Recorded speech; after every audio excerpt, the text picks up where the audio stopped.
Good afternoon, everybody, on this tumultuous weekday. As although we might not be in our usual studio abode, instead we are casting from our own abodes as we get ready for week 4 of the Queensland High School League of Legends Championship Series.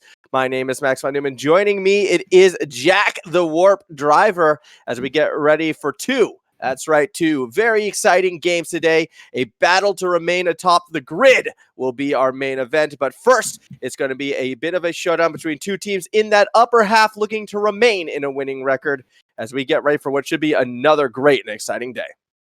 Yeah, we've got a great game one coming up between QASMT and Mansfield Muppets. Both teams sitting at that nice 2-1 spot.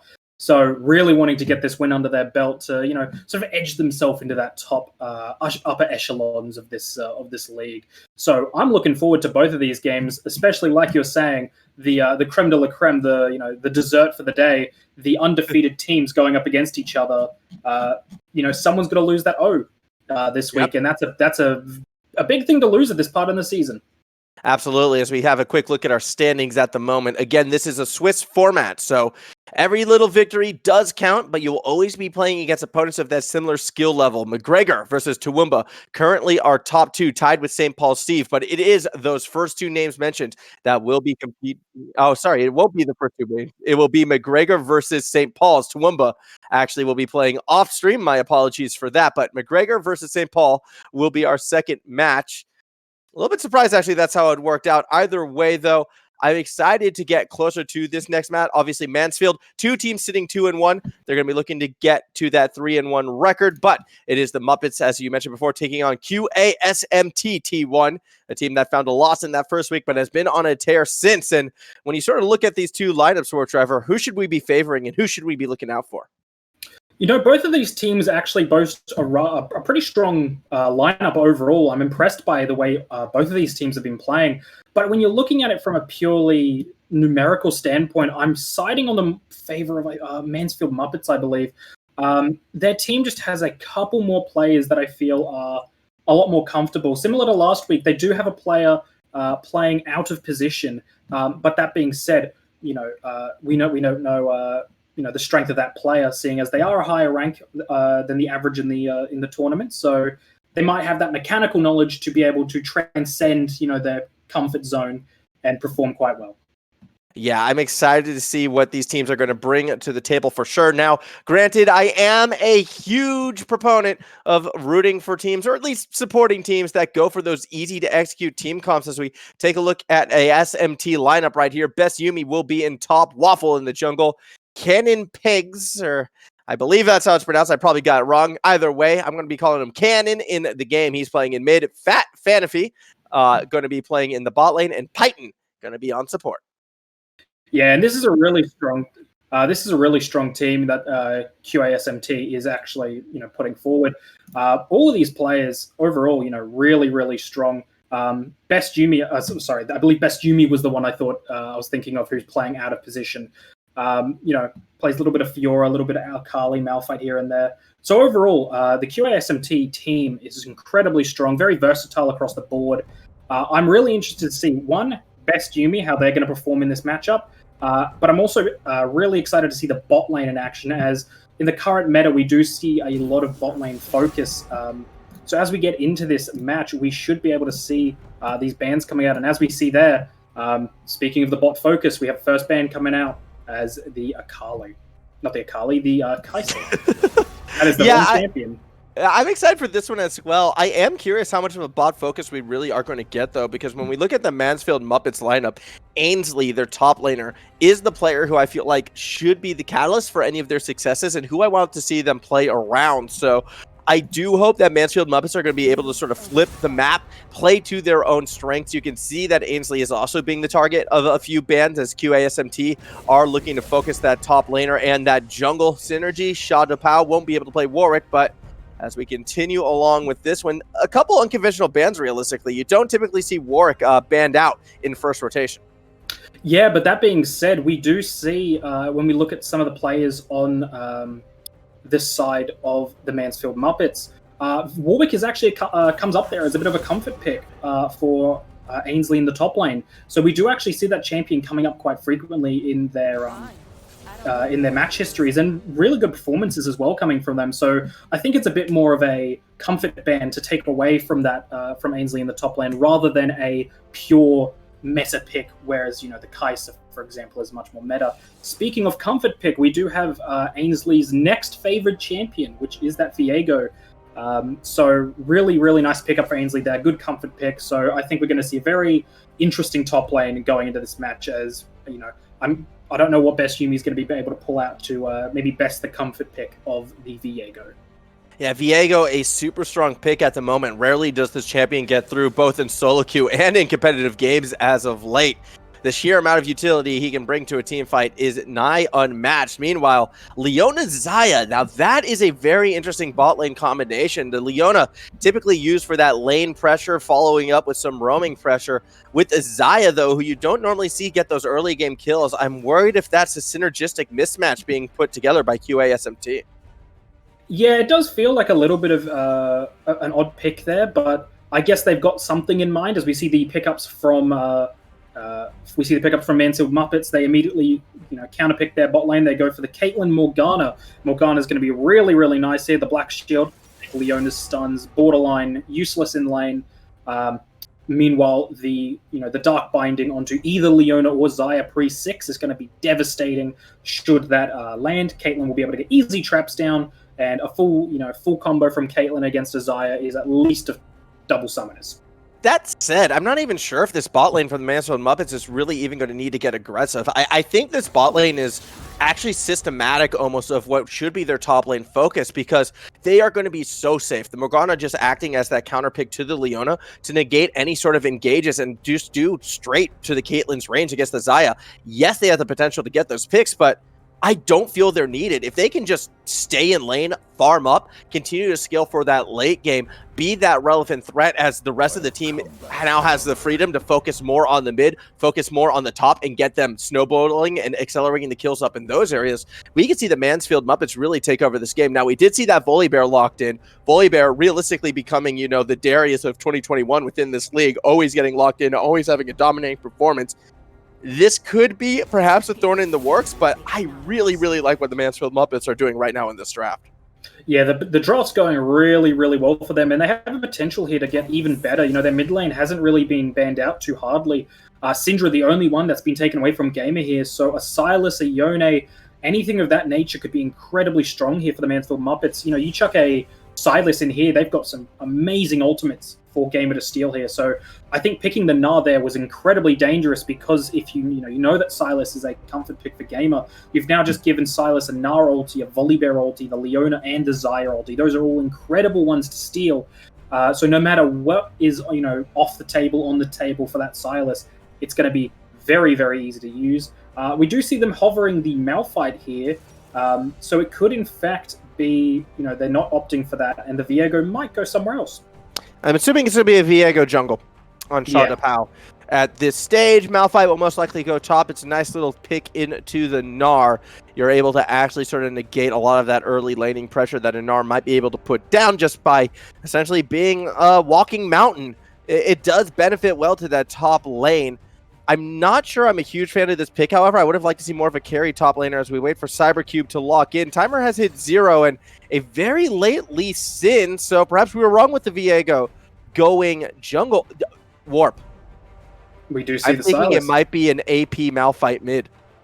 It very well could be an AP Malphite mid, that being, or it could just be a Viego in the mid lane, but either way, it's a bit of an interesting pick. We do see the Sylas getting picked up, however, from the other team this time. I think the Sylas would have been much more suited to the Mansfield Muppets draft, and I think that was a missed opportunity there, but we'll have to wait and see what they're going to do there, as it looks like we might see the Malphite support even. I doubt it. Yeah, we are waiting to see. At the moment, it is looking like it will be a Malphite top Viego jungle, which would be a Lee Sin mid. Okay.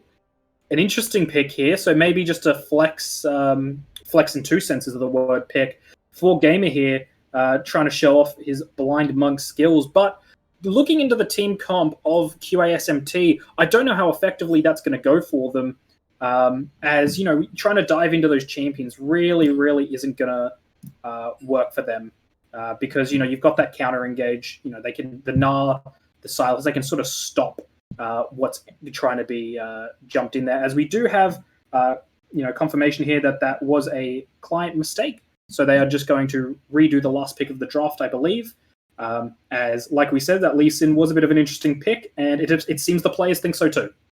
Yeah, I was very curious when I saw that Lee Sin got locked in because it was quite obvious Malphite top, Viego jungle at that stage, and then the Lee Sin really threw that spanner in the works. Can't lie if I'm not a little disappointed though, Warp, because I wanted to see the AP Malphite Assassin mid. I think this is that perfect environment for it. Now, this next pick and ban should be quite quick. I imagine us to speed right through it, and then we will get to Summoner's Rift as soon as possible. There won't be many changes through this. We're seeing the same bans. Now, I do believe as a result, the QASMT should be allowed to change their last pick, as that Sylas could have been taken in response to the Lee Sin.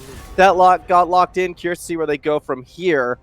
I do worry, though, what happens, because I have a feeling Mansfield Muppets probably wanted to lock in that Sylas themselves, and this could lead to a point of contention. I don't know. We'll leave that for the admins to decide how to rule it out if we do go that way, but until we get to those last picks, it's just going to be more of the same. Yeah, and that's what I'm interested to see as well, is, that Sylas, like we've said through that whole pick and ban phase, is such a good champion for the team comp that Mansfield Muppets is building, but it'd be interesting to see if that's what they were trying to pick up there at the end. And that's what they're attempting to go for. And like you said, the counter pick from the side of QASMT, that might be a bit of a problem. But I'll be interested to see, because there are a couple of champions you could still go for. Like we said, there's the Sylas, the Yone even is still an available option for Gamér in terms of comfort pick. So I'd be interested to see. The Syndra did get banned in the second phase of banning, which would come up here. I believe it was a Lysandra and a Syndra ban from the side of QASMT. So Yone is still an option, and I think into the team comp it could go well. Get a really quick dive onto Xayah before the Featherstorm is able to be called. Could really help them get that burst and jump onto that relatively safe ADC. I'm really curious where QASMT is going to be going in terms of engage at this stage as well. Like, we see the tools being put together by the side of the Mansfield Muppets as going to be hovering a few different options. This is where the Malphite was locked in. Granted, I suppose it doesn't matter if they lock it in this one, but they should for propriety's sake. So we do get that Malphite locked in. What is that mid laner going to be? Where do they go? At the moment, it's the all-seeing eye of Sauron that will get locked in, so a Vel'Koz makes a lot more sense. The Sylas can still be selected for Wafffle over on the side of QASMT. These look like more traditional comps. I'm worried about the engage on the red side, but it's going to be a fun match either way. Yeah, I definitely agree with you here. I think that the Leona pick might have been a little premature, because whilst it's very good for that hard lockdown onto single targets, when you look at the team comp that Mansfield Muppets has drafted, there's going to be very few times where you're going to be able to get that really nice ulti off to get the engage.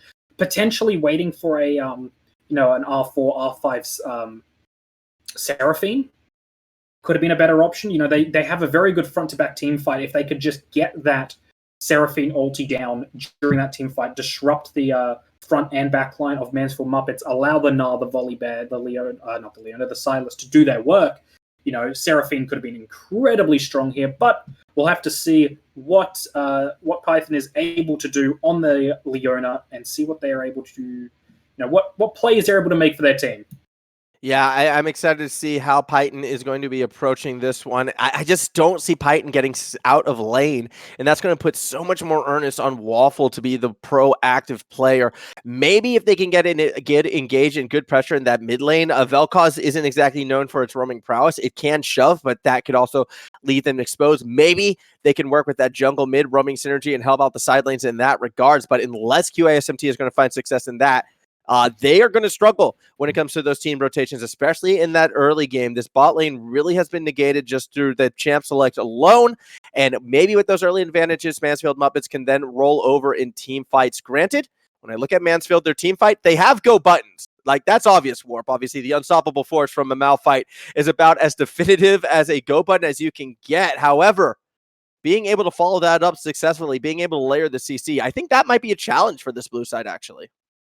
That's true. In terms of their base draft, definitely isn't conducive to, extended heavy CC fights. But we've got to remember the Viego on their side means that the Leona stuns, the Volibear, the Sylas, the Gnar slows, any of those abilities actually become, part of their team effectively. So we've got to realize that as these team fights go on and on and on, the blue side is actually going to be getting more and more CC on their side as, as the Volibear falls, that's more CC. As the Sylas falls, more CC. So I think it's very... they're going to have to play incredibly specific, and Viego is going to have to be able to get those champions at the right times to allow that CC chain to continue whilst the rest of the Mansfield Muppets CC is off the table.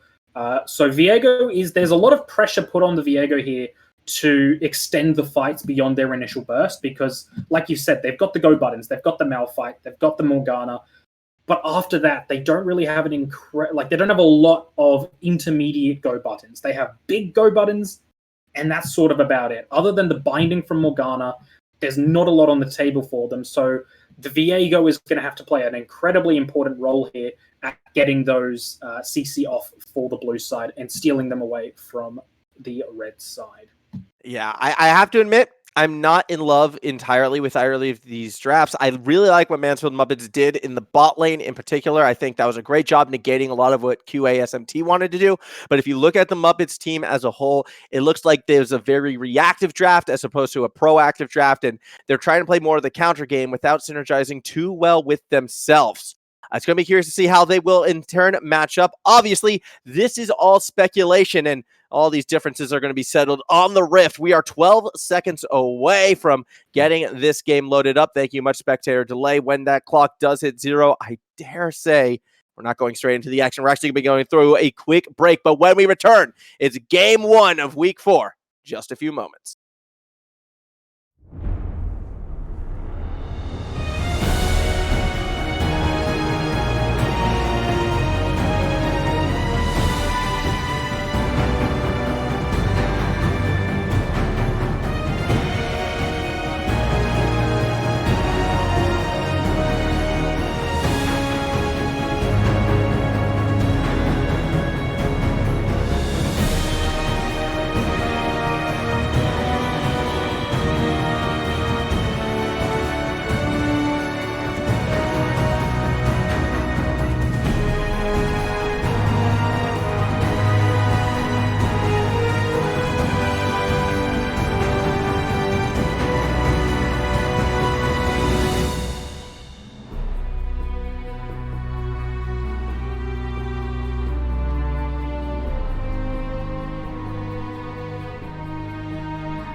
$11, $12, $13, $14. Yep, 15. Cool.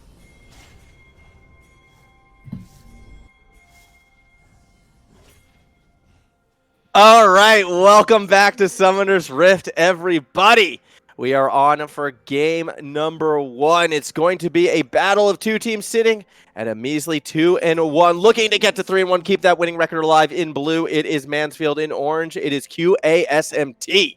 As a line of scrimmage has been drawn, a open jungle on the top side. If one QASMT would be so inclined to go for that invade, instead, defensive positioning abound. And I'm a little bit surprised, actually, because if any team was going to go for a cheeky level 1 play, I would have expected Mansfield with that Morgana. Yeah, I definitely agree with you here. You see the Morgana and the Caitlyn opting for a much safer just tri-bush start. I think this is sort of, telling of what you were saying earlier about the reactive rather than proactive playstyle that Mansfield seem to be taking here.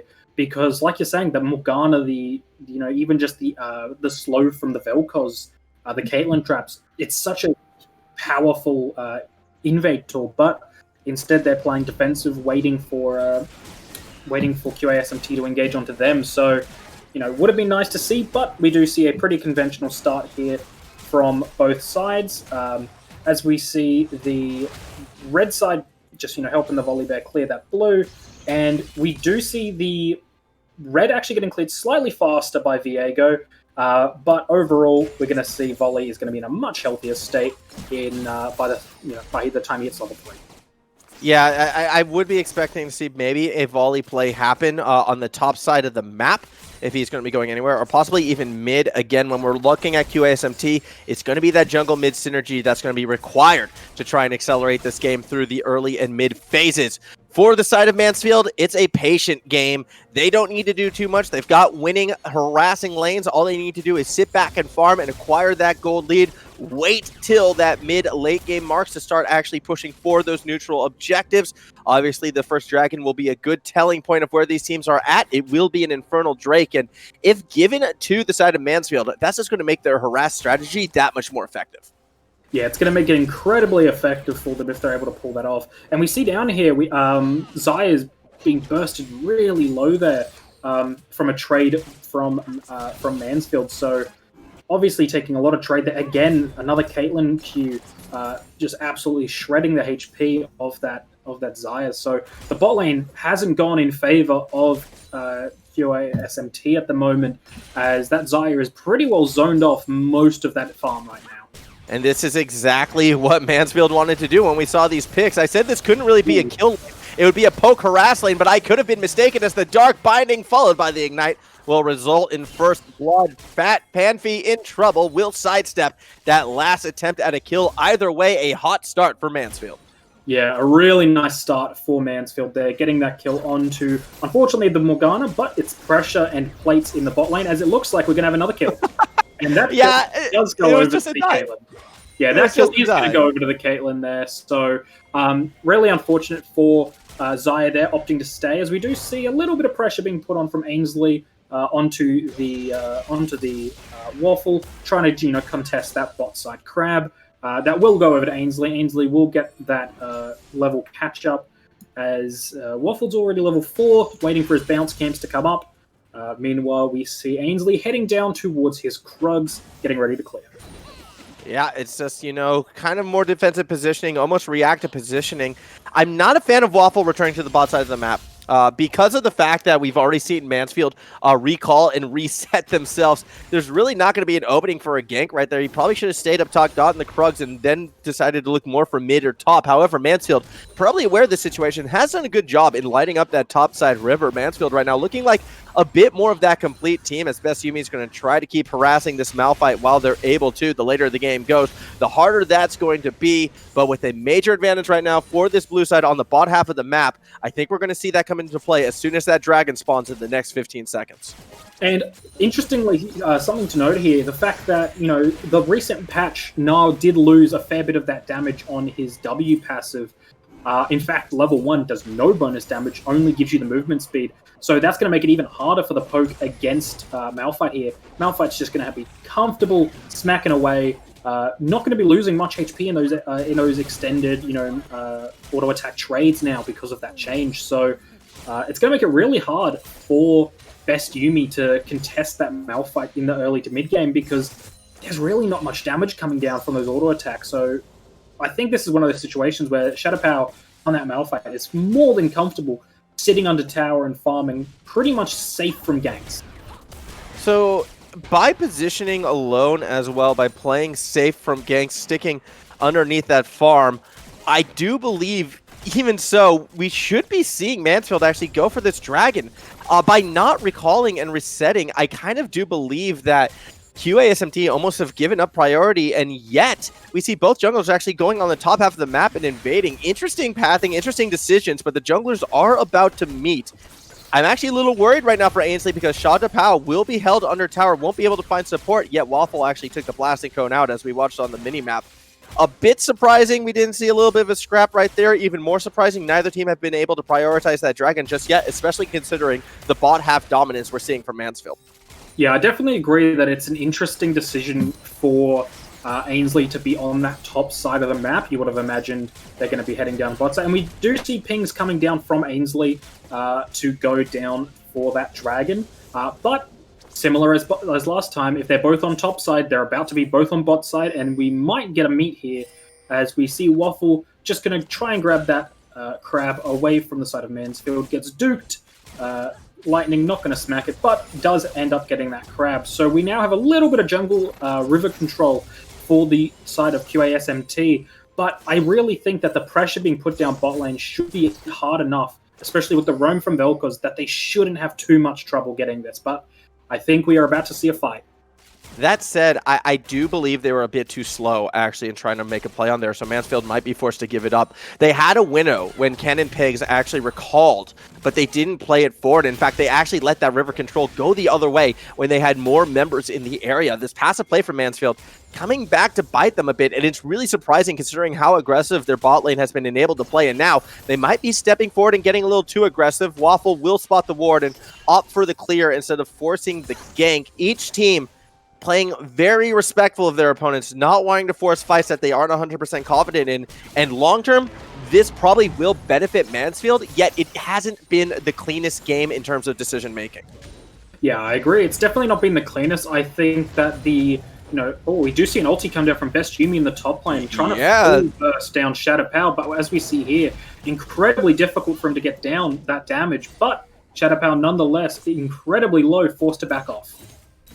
Very surprising, actually. Yeah, Best Yuumi going for that all-in almost, and it's going to be successful in getting some tower plates. Now is when you want to see a play on the dragon, and in fact, speaking of which, Wafffle has already begun whittling away this Infernal Drake, but the 3-member strong of Mansfield are going to make their play on the dragon. 2 teleports coming through. Mansfield does have the dragon secured. Engage happening right into the back line of Mansfield. A great engage from Peyton, and with all 5 members there, QASMT is absolutely going to wipe the floor with this fight. Ace in the hole somehow snipes the Leona amidst the chaos, and Jinxs' Fishbonez doing a good job peeling off the fight. Yet, the dragon is being taken, is being secured, or is it? Gamér comes through, and it's the Death Ray that secures and steals the dragon away from QASMT. A little bit of a misstep costs them big in the opening fight.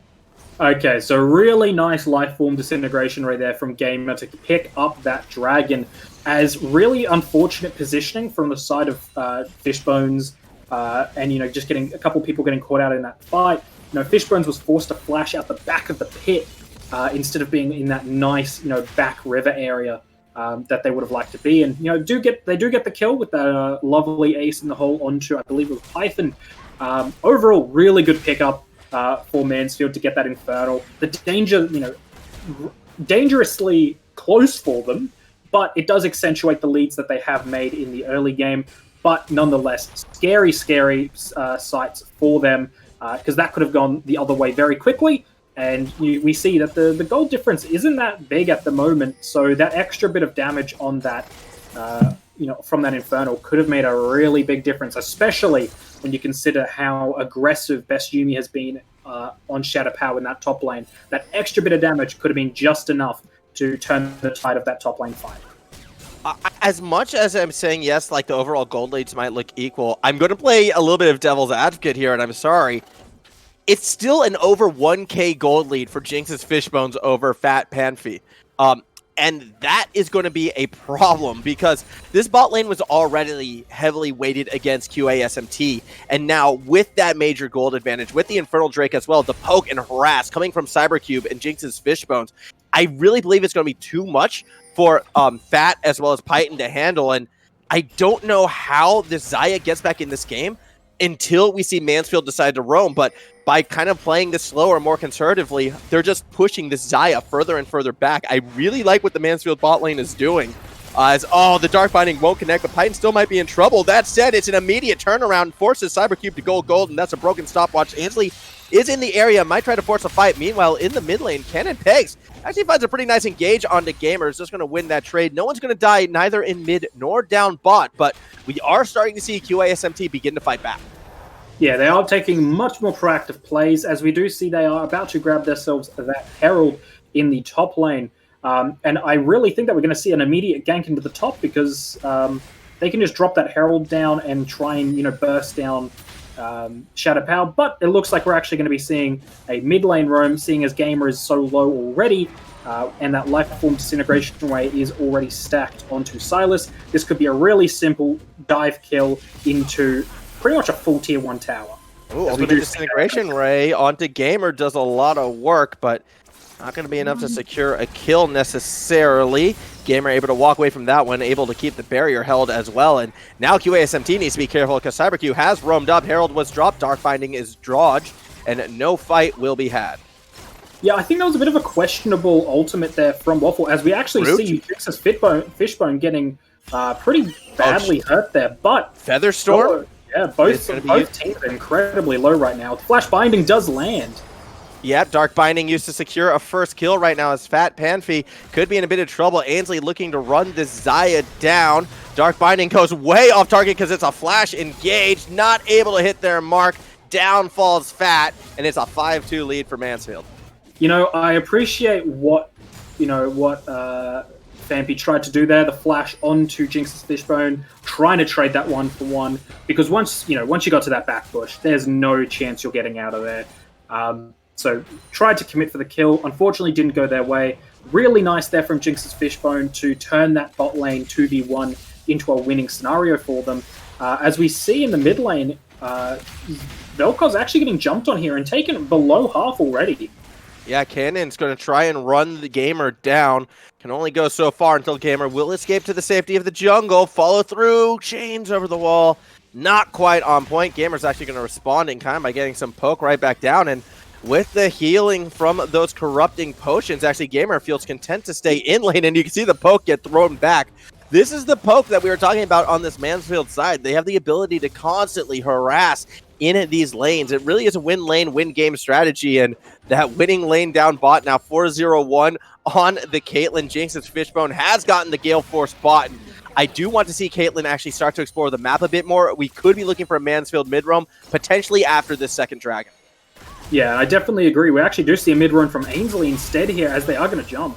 Ultimate Disintegration Ray does a good chunk of damage, flashing forwards into Ainsly, but Cannon actually has the heal, almost is able to get out of that alive, but forces Ainsly under tower, and the end result will be a 1-for-1 as Gamér is getting sandwiched right now in the river. Flash ain't gonna save you, buddy. Looking to get run down, diving under the tower. Wafffle leads to the charge, forces Gamér to go golden, but the follow-up damage will be enough for the kill. It's a blow for blow as CyberCube and Jinxs' Fishbone arrive to the scene. Best Yuumi going to be stuck in an awkward place, has to flash to try and escape, and that just forces the target over to Wafffle. It's breakfast time for Jinxs' Fishbone as he eats the first, aces the second, and now the returning bot lane arrives to the siege. Zenith Blade does go a little bit low, and PhatPhanpy could be the one who pays for it. That said, the Unstoppable Force only hit Python, but it doesn't matter because it's a triple kill for Jinxs' Fishbone as they were able to find Phat back underneath the tower. Python now standing alone underneath, looking at three very angry members of the Mansfield side.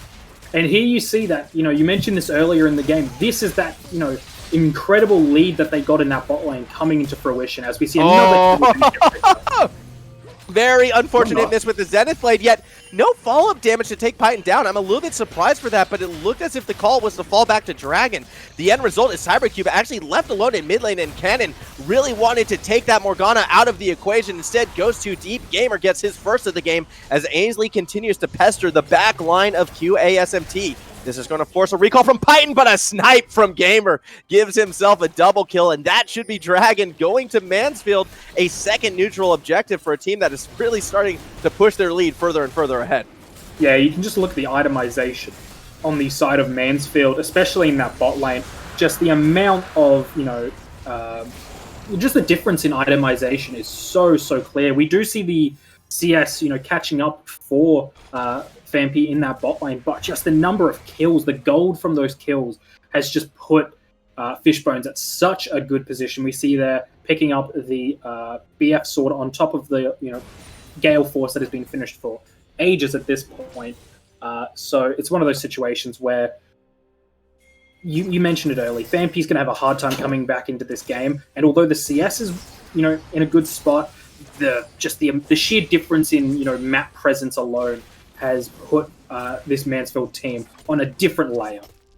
I mean, yeah, you can say, oh, the CS is equal. That's kind of good. But when you look at the actual gold totals, we're nearing a 3K advantage for Jinxs Fishbonez, and that's reflective in the itemization. Unfortunately for QASMT, they're just not going to be able to fight unless they can find a way to get Jinxs Fishbone out of the equation. Dark Binding is going to connect a cannon under the tower. Ace in the hole does a bit of damage, not too much to warrant any sort of dive. But right now, the goal for Mansfield is get rid of this bot side tower and let Jinxs Fishbone take over the map.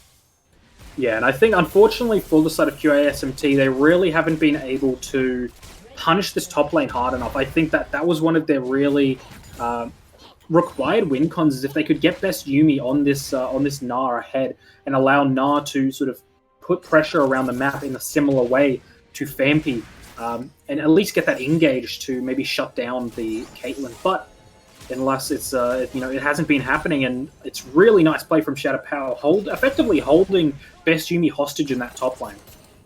You can see underneath the tower right now, this could be a bit of a troubled situation for QASMT. Dark Binding doesn't connect. Neither does the poke follow-up by Gamér. So happy feet. It looks as if Phat and Python have been practicing their dance moves, and that's going to be required if they're going to stay alive underneath this tower. You also have, two members up above for Mansfield currently starting on that Rift Herald, and that should be another neutral objective going to the blue side's way. Yeah, this really should be going to blue side, unless a miraculous steal from best Yuumi here, but I doubt we're going to see it, as this should just be a pretty easy pickup for Ainsly, and we are going to see it put onto Ainsly. He's going to pick it up himself, and we see Pings. They are wanting to march down that mid lane. They know that they can win the fight, and they're just going to try force it. I wonder if they go for a dive, though, because I'm not sure how hard I would recommend that with ShaDowPow actually going back to the top lane. Instead, they are just going to drop Herald and let Shelly do the hard work. Sublamo goes the tower, and that's going to be a nice little pick. Python actually might have stepped a little too far forward and is now just getting whittled down as well. A second charge for Shelly will be stopped by Phat. That's going to be the end of this mid push, but I do expect to see a very nice recall soon. 4 members on the side of Mansfield sitting with over 1K in their current wallet. Yeah, there's a lot of gold in the pockets of Mansfield, and unfortunately for QASMT, they are living on pennies at this point, trying to scrape by, and they really need a miraculous play to get themselves back in this game, because as we see there, just the presence of Fishbonez and just even a couple more members of the team, they're able to siege turrets, and they really need a full team commitment to those engages from the side of QASMT to make up for it. And I'm not sure how much longer QASMT can afford to try and stall out like this. They will trade that tower mid lane potentially, but not even going to get that. And every minute this game goes on, a minute from now, there's going to be another Dragon Air Drake for the side of Mansfield. And if they just allow this game to go on any further without any real pushback, then it's just going to be over. They're just going to run the clock down. I mean, the only good thing that you can really say for QASMT in terms of the game state at the moment would be the fact that it is a Cloud Soul. That definitely would be the least useful dragon for the Mansfield team composition. Not that Cloud is a useless dragon. In fact, Cloud Soul would be great if it was going the QASMT-wise, but I think the extra movement speed and the ultimate cooldown, not the most effective thing for Mansfield, but hey, it's still a buff, and it's still something they're going to be looking for. But I think it's going to be the larger objective for this blue side will be that Baron buff, which is going to be spawning in, right about now. And with that Baron, I mean, the siege potential that is already massive for Mansfield just increases tenfold, and it's going to be terrifying if QASMT allow that neutral objective to go their opponent's way. Yeah, because we saw what the threat a single Herald was able to do for the side of Mansfield. So now you can imagine if they've got 5 members. Oh, this is dangerous. This is very dangerous. Jinxs Fishbone, the furthest member forward, and that's the most damage. That's what you need to keep alive. And there were 5 members of QASMT kind of lurking around, but they didn't have the vision. In fact, they might be getting caught out. PhatPhanpy takes a good ace in the hole and barely gets out alive, but is now separated from the fight that Mansfield are going to be looking for. That slow might have been enough to delay it, but it's not going to stop it entirely, as Python does get jumped upon by Ainsly, trying to turn that damage around with the stun, but it's not going to be enough. Jinxs Fishbone goes legendary with his 8th kill of the game, and now, with only 3 members to defend this mid lane, here comes the brute force of Mansfield. Yeah, really unfortunate there for Python. You know, wanted to make a play there, decided to sit in that bush for a little longer, but don't think we're going to see much coming from there. There's, 5v4 at that point. There's not much they're going to be able to do. Python did try to get that engage, but was a little too late, and with the speed coming from Ainsly, was able to get caught out, and they were able to get that pick. So I think we're just going to see a pretty much full team rotate here, trying to get that top tier 1 down to gain full Baron control. No TP locations that are safe for the side of QASMT. And I think we're going to see pretty quickly from here the game start to snowball even further ahead as they're going to try and pick up that Baron, potentially in the meantime between the next Cloud Soul. That said, if Jinxs' Fishbone is caught, this game could be flipped on its head. Instead, the Dark Binding is actually finding Phat, and the Unstoppable Force gets to. The Ultimate Disintegration Ray cuts through everyone, and Kaninepgs, too late to save the rest of his team, as already 2 kills have been secured by Mansfield. Dark Binding holds Kanin in place, and Jinxs' Fishbone will continue their legendary tear with the 9th kill of the game. Python still left standing all the way back towards their base. Not much a Leona can do to stop this upcoming Baron. Yeah, and I think realistically the best play for them here is to actually send someone to that top lane. You see that wave was shoving into that top tower. If they just sent ShaDowPow up into that top lane to push that tower in, you'll still get the Baron, but you'll also get a lot of extra pressure. And once that Baron does spawn, the buff does go down to your team, you'll have a lane already shoving into tower. So that's a free tower and a free Baron. They will get the Baron, but they missed the tower, unfortunately, as we see a nice synchronized recall as they all go back to spend their absurd amount of gold. And the key items that we're seeing come through right now, looking at an Infinity Edge, but is going to commit to the Infinity Edge and get a little ward as well. Jinxs' Fishbones now. 3-item Caitlyn Power Spike. Typically, you see this around the 25, sometimes even the 30-minute mark. Well, we're before either of those. 9 kills already at this stage has gone legendary, and that is all the eggs in the Mansfield basket, but it's a very safe basket. And dare I say, it's almost steel-plated at this stage. Not to mention Viego as well was able to get their Noon Quiver, so they're going to be a little bit faster on the uptake. Azonia's Hourglass collected as well for CyberCube. This team is going to be so safe, so hard to dive upon and take down. QASMT, they just need the dream pick. Otherwise, this siege that is upcoming is probably going to break their base open, and then their strike back into this game becomes that much more difficult. Yeah, and realistically, you look at the itemization here from both teams. Like you said, Jinxs' Fishbone is sitting on that 3-item power spike on that Caitlyn. Unfortunately, PhatPhanpy has still yet to get there. Oh my god. Oh my goodness. Dear Jinxs' Fishbone. Mother of Pearl. Just... Yep. That's the difference. That's the, that's what we're talking about right there. A trap auto is enough to just one-shot PhatPhanpy from the face of the map. They do end up getting their Essence Reaver now, but it's like that's the difference that this game is at the moment. They can just sit there and siege. A single trap from Jinxs' Fishbones is enough to decimate a carry. Well, here comes the miracle play. It is a 4-man Gnar, and the follow from Wafffle will be there, but it's not going to be enough to turn the tides of this fight. They are too far behind, unfortunately, and despite the dream engage, the tower and the team will fall. Base about to be cracked open, especially with Gamér getting to work in that mid lane. I mean, that engage was near perfect. Instead, Ace in the hole nearly assassinates Kaninepgs. You see the Ultimate Disintegration Ray secured that kill up above, actually. It did look as if QASMT was able to find CyberCube, but that's not going to change the situation. 4 members continuing to push with the power of Baron, with the power of the cannon as well. That mid tower is gone. The inhibitor will be next. Death Timer's about to go down. Maybe we see that last stand. More likely we see Mansfield pull away and get ready for a game-ending siege. Yeah, and that's unfortunately, I think, for QASMT. That was the perfect engage that they were looking for this whole game.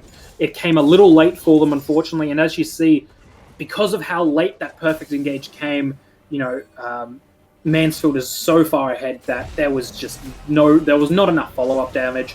And then the second that they got a chance to follow up and counter engage onto QASMT, they did, and it cost, it just won the game pretty much right there.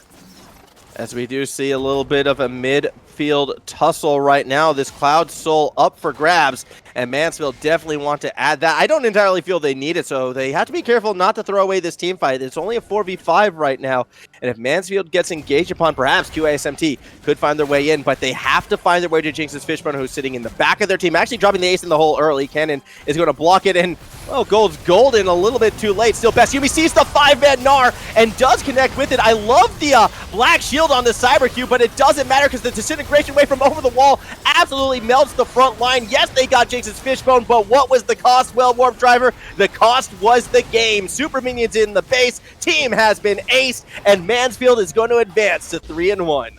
Yeah, and again, you know, credit where credit's due. Another great engage from Best Yuumi. They do get the kill onto Fishbones, which is, you know, really sad for them. That would have been a perfect game for them, but they do have the one stain on their pretty much perfect record this match.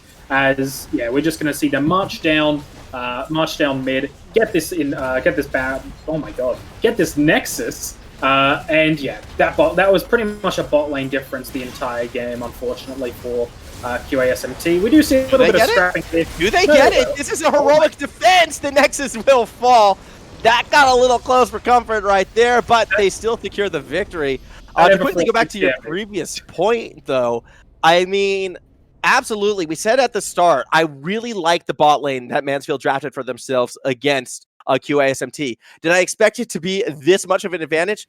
No, not necessarily. However, they did an excellent job playing around Jinxs' Fishbones, and realistically, the only fault I could throw towards our winning side was that last team fight where CyberCube black shields himself and lets all of the chain CC fall down on that AD carry. Had Gamer's not actually flashed over the wall and dropped the disintegration wave back that other way, that fight could have gone completely different. But I just don't understand why the support Morgana in that situation would black shield themselves, especially considering they had his Zhonya's. They would have been fine, but I digress. The end result didn't matter. They were too far ahead, so perhaps they actually wanted, you know, keep your AD carry humble, let him fall in that situation. Dominant victory, though, from top to bottom for Mansfield. Yeah, incredibly dominant for Mansfield as they just decimated the game. So it's one of those situations where, you know, we see that scale, you know, the exponential growth from, you know, they got that early kill, which was great, and then they just slowly go until you've got a 3 to 4 item difference between ADCs, which we saw there in the end was just too much to handle. Back to your point, I think one of the only things that we could sort of comment on for Mansfield was maybe that early game decision making, you know, deciding to leave that dragon so late. There was many opportunities early they could have got that, and, you know, got that soul even earlier than they did. You know, didn't even end up getting it this game because they just ended the game instead. But they could have got that soul much, much earlier. But other than that, I think it was a pretty much perfect game for the side of Mansfield. They did what they needed to do. They played the way they needed to play, and they let their win conditions, you know, thrive. Yeah, absolutely. Well done for Mansfield Muppets. They're going to be very happy to be sitting 3-0 and advancing in this event. Now, we still have our big marquee match around the corner, a battle between two undefeated teams, and it's starting in roughly 12 minutes or so. Oh, make that 13. Oh, that's never what you want to see. Either way, we're going to be throwing it to a break, and when we come back, our second match after the afternoon. So don't go anywhere. More High School League of Legends when we return.